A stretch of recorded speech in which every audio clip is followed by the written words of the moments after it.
Well, look who the cat dragged in. We have M-Rec today. We're blessed with his presence. Salute. Oh my JT. gosh. So good.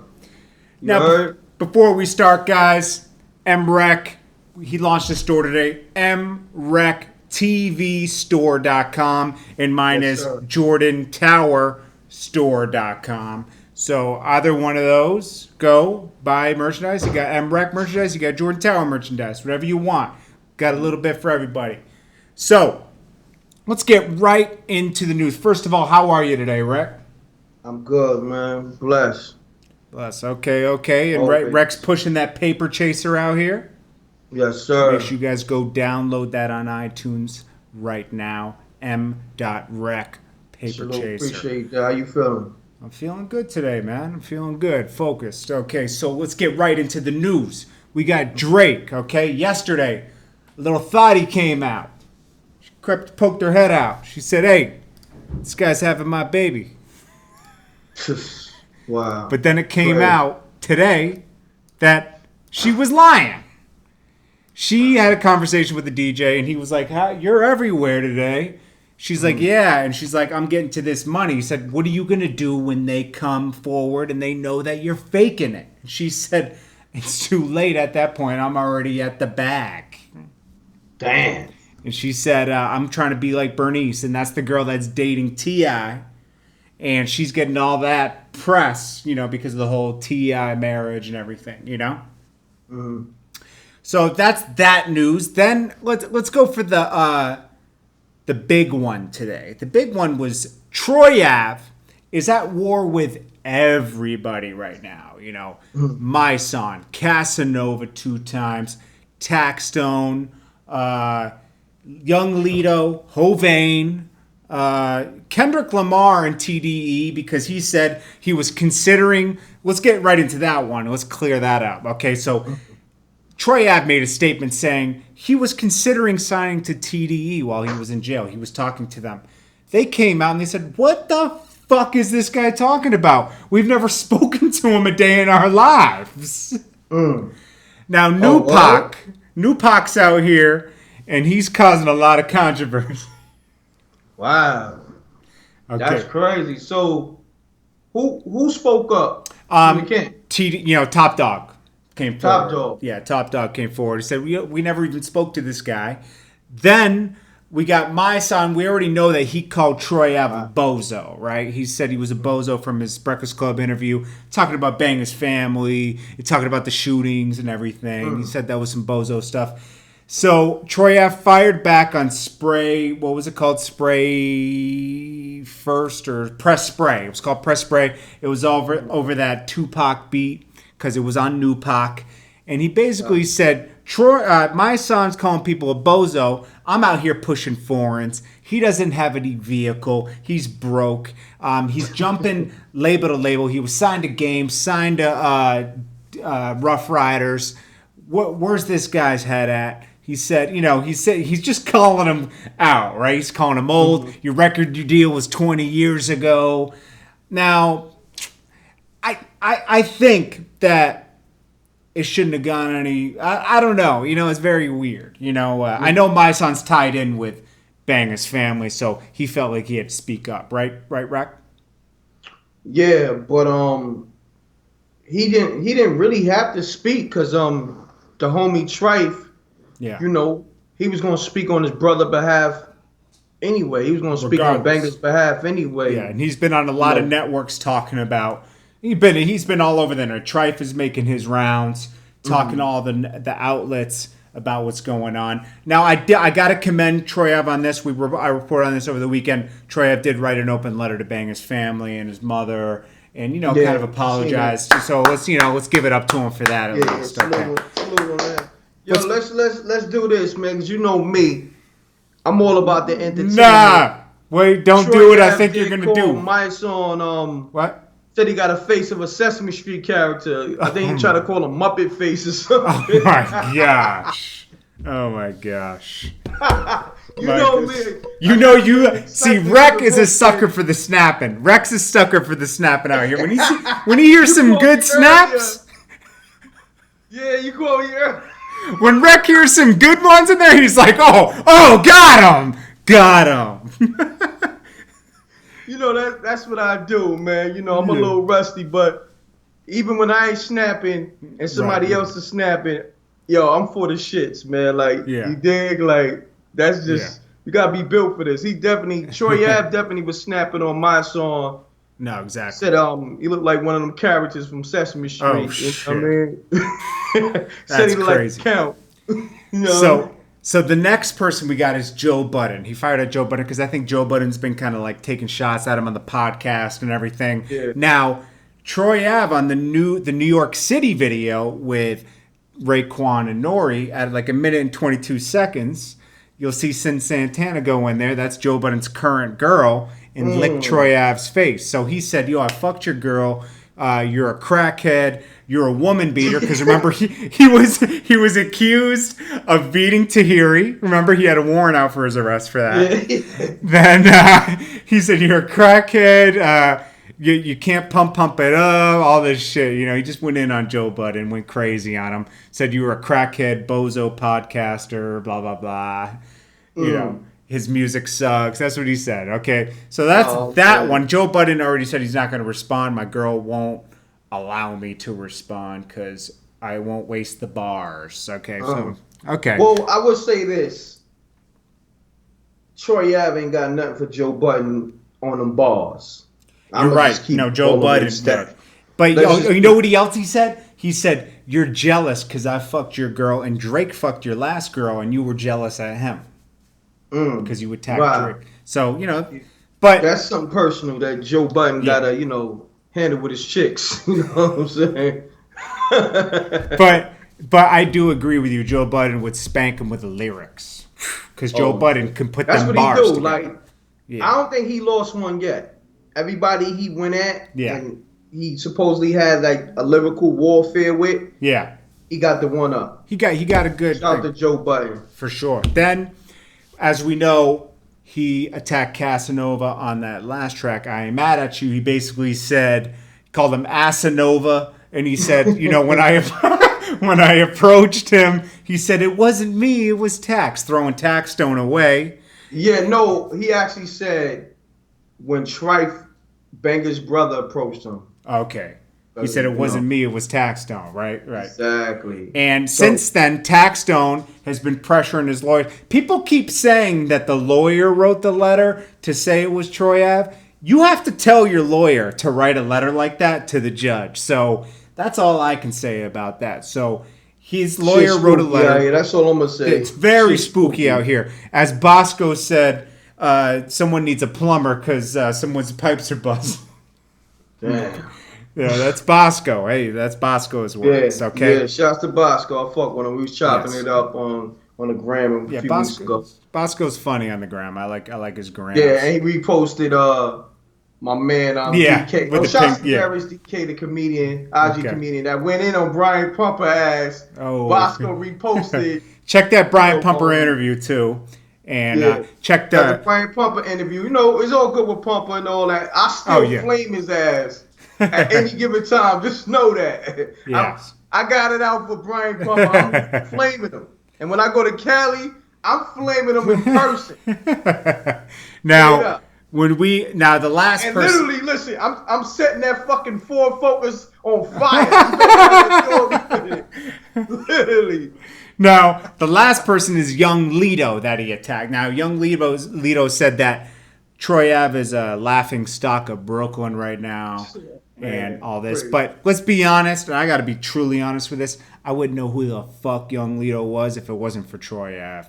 Now, Troy Ave, when he attacked him, he said, you and Hovain didn't even visit me in the hospital. I had you on an allowance. I supported you. And this is the thanks I get? And then he put in a Tupac interview where it said, my own friends took me out. It was the people I supported. The people I supported their families, gave them money. Those are the people that tried to take me out. I mean, I can relate to it so much, man. Me too, Rec. With the Troy Ave situation, I'm not going to go into it, but there's no reason. I could relate. You know, it'd be the people that you help to try to take you out, destroy you. What did Tupac say? He said, people's fear is stronger than love. Yeah. And that's so, it was amazing that Tupac was only 27 when he passed because he was so wise. He was only 25, I think. 25, but he was so wise and so mature in his mind. He had gems at such a young age. Definitely, I wasn't that advanced at that age. He was super intelligent, Yes. man. He was a super genius. Oh, yes. One of the most incredible artists. Yeah. Rappers, had the best song, content, substance. And the effect he had on people. That's why everybody wants to be Tupac and everybody tries to compare themselves to Pac, because they want to think they have that same effect. Yeah, I still haven't seen anybody have that same effect on people. Nobody can match that effect Tupac had on the people. Nah. You understand what I'm saying? Yeah. He had everybody hypnotized. Yes. Okay. So we're going to keep it light, man. We got one last story. We got Aaron Hernandez. Okay. Aaron Hernandez hung himself today. This is the day that the Patriots went to the White House. Half of them went to, because they won the Super Bowl. Me and Rec witnessed that together. And it was a little spooky, but they won. But it's still amazing at the same time. So salute to the Patriots. So Aaron Hernandez, Super Bowl ring home. Let's break it down. Let's do a quick recap. So Aaron Hernandez, he grew up as a football star. Now, I saw certain people saying he was a victim of can't get the hood out of him. He didn't grow up in the hood. He grew up in Bristol, Connecticut. And his dad pushed him. What the change with him was his dad supported him so much with football, right? And pushed him forward that his father died when he was 16 or 17 from a hernia complication, right? Like a surgery complication. Then he skipped senior year of high school, went to Florida for football, then got into some trouble down there. I guess he sucker punched somebody and busted their eardrum. Then some shooting happened at a club that supposedly he wasn't at, but he was tied to. Then he got suspended for marijuana.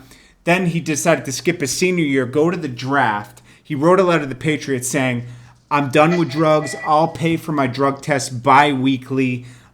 Please accept me. He went in the 4th round. The Patriots took him. His second year playing, he got a $40 million contract. By the 3rd year, he was being arrested for murder for some guy named Ordell Lloyd. That was the person that was dating. He was a semi-football player, and they were friends. This guy was dating Aaron Hernandez's fiance's sister. So something spooky went on. Maybe he beat the sister or something. He snapped. The last time this guy was seen was getting in a car with Hernandez on Hernandez's own home surveillance. So it kind of like dry snitched on himself with the surveillance. Man. Drove him to some industrial parks and people heard gunshots right around this time. Then 3 minutes later, he's pulling back in the driveway without this guy. So they put all the... So he left him somewhere. He left him right in the industrial park. A jogger found him just a few hours later. So while he was in jail, he got convicted of another drive-by shooting from 2012 in Boston, which he just beat 2 weeks ago. He beat a double homicide, but he was still in jail for life on this one. I guess, that was the timeline was too perfect for him not to.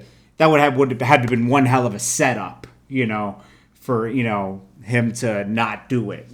So I guess he just decided to take his own life today and not like maybe he felt a release from maybe he actually didn't do that double homicide and he felt a release like, okay, at least I'm not guilty of that one. Maybe he knew he was guilty of this one. He wrote a Bible verse on his head and took his own life. Damn. But he's a murderer, so I don't know. It's like, I don't know, so. Yeah, I guess, my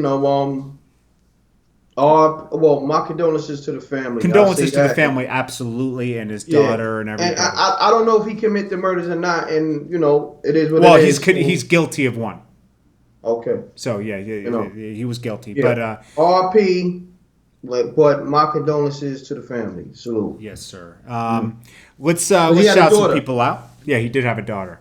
Let's take 2 minutes, shout people out, and we'll wrap the show up. Like I said, guys, we're doing it. Now, let's quickly address one thing. MREC, he's not always here during the show because he's doing his music now. It's around summertime approaching. He's doing his music campaign. That requires him to meet with DJs, meet with venues, do events. It's a lot to do. So what I do, I'm going to hold the show down the days he's not here. When he calls me and he tells me, yo, I'm available for the show, we adjust a time for the show. But otherwise, I'll just go live around 8:30. If Rec's here, Rec's here. If Rec's not, Rec's not. But don't even try to drive a wedge because we're good friends. We got each other's backs. Yeah, we so, good. Guys. We good. I mean, I'm just good. chasing these bags. YouTube ad revenue is spooky, so both Rec and I are looking for other sources of revenue. We're focusing on our other sources right now. Yeah, and I'm got the music thing popping, and promoters is hollering. Shows coming up. So I got a show. Well, I got an event. April 27th. Me and China Black. Okay. At I think it's Touch in Staten Island. So it's on my Instagram page. Go check it out. MRECGM, MRECKGM on Instagram. Y'all can see the flyer. Y'all come out April 27th. I think it's at Touch Strip Club. So it's gonna be a lot of ladies there. Nice. And make sure you go buy Rec stuff at MREC Store, MRECTVstore.com, and then jordantowerstore.com. Let's shout some people out real quick. We got Mike Lewis, Sabini Williams, Baby G, Miguel Angel Cruz, Captain Crunch, Baby G, Miguel Angel Cruz. We got Righteous One. What's up? Jabari Mustafa, Imperial Entertainment, C-Matic, People's 212, Jasmine Cooley, Looking for the Truth, 24 Savage. Yep. Jose Sepp, King 2C Smooth, C-Matic TV, Timothy Mack, The Transporter, Casey Beavers, 21 Savage, Marcus Arias, People's 212, Dipset Hanner, Fred T, Al Savage, C-Matic, Things Change, 12, Transporter, Veldella, Jasmine Cooley, Zachary, Diddy, John Cooley, David Kelly, Carlito Brigante, Chosen One, Randall Warford, Dipset Hanner, Righteous One, 21 Savage, Papier Moore, Jose Sepp, Al Savage, Scorpio King, Chosen One, Dave 05, Little Rocka. Shouts to Little Rocka. That's the Chris homie. Cunningham, Zachary. If we missed you, Avery Walton, Avery Alton II, Al Savage, Business Boog. Let's see, Kevin Gardner, Freddie T, Jonathan PM. Haven't seen you in a while. Hope everything's good. Jonathan PM, that's my guy, man. Salute. NFR legend Will Burke. Okay, so guys, if we missed you, tune in tomorrow. We'll be back tomorrow. Rec, you're going to be on tomorrow now, maybe? Well, I'll talk to you during the day and let you know. For sure.